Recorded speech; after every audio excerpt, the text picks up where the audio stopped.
Hello, my name is I am approximately 5,000 years old, and I am the sole creator of everything you are looking at right now.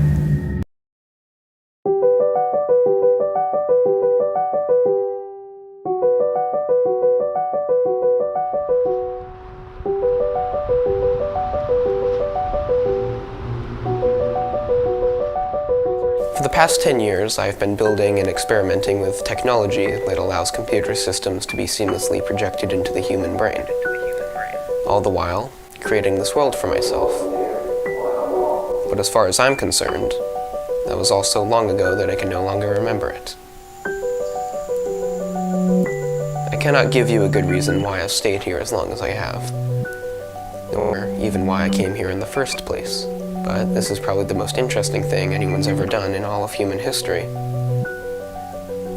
When I'm in this little world of mine, I sort of feel like I'm experiencing a foreign hamlet of existence. And I suppose it is.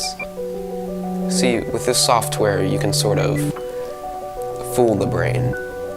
1 minute inside of this world can feel like anywhere from 5 minutes to several days. Time feels very abstract here. But I've come to develop an odd appreciation for that element of this place. The time I spend at work feels minuscule compared to the time I spend here. According to my memories, I haven't been to the office in over 7 years. I believe I'm just about at my limit, though. I have the computers automatically shut off when it's time for me to return to the real world, if that's what you want to call it. I still have to eat, sleep, and go to work in order to keep my lights on. Sometimes, when I'm out there, walking around with everyone else, I feel like I've crash-landed on an alien planet, and I desperately need to get back home. Back to my world.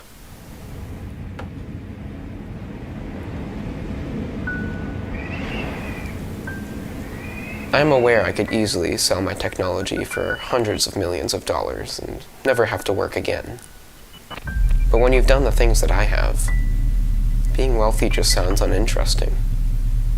Plus, I think it's healthy to be forced out of my world every now and again, even if it's just for a few hours at a time.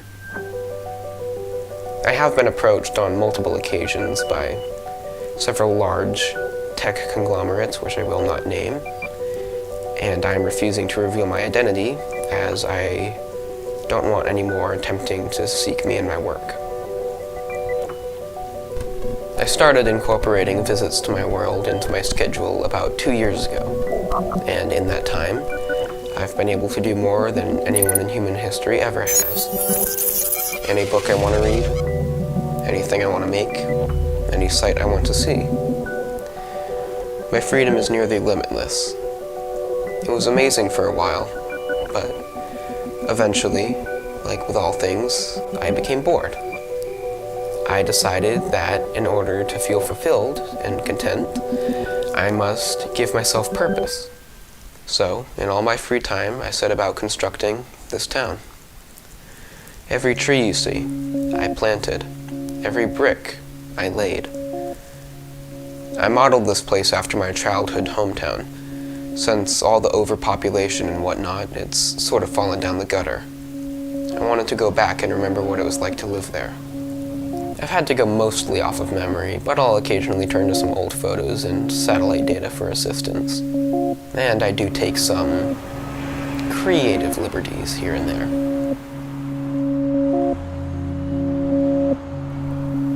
It was lonely at first, but I wanted to see what would happen if I stayed.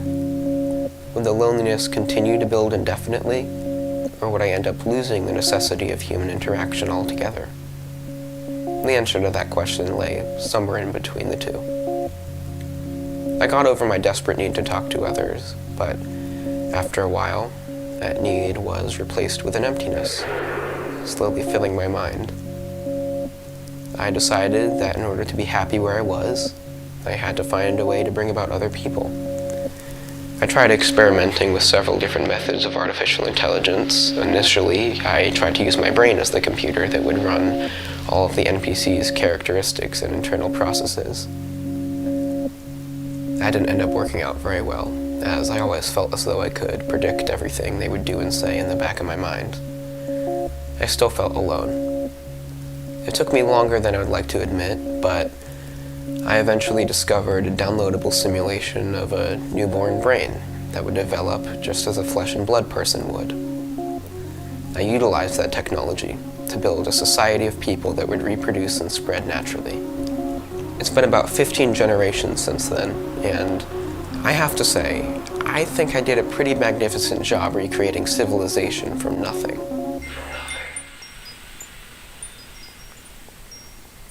I know I can leave at any time, but what's left for me out there?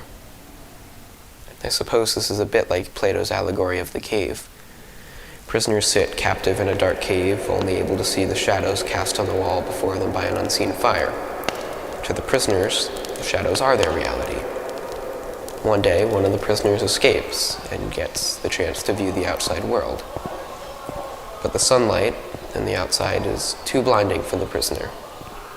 So, does he stay outside and adjust himself to the light, or does he return to the comforting reality of the cave? This place is my cave. I've lived far longer than any human is meant to. My brain can barely recall anything from before I started spending time here.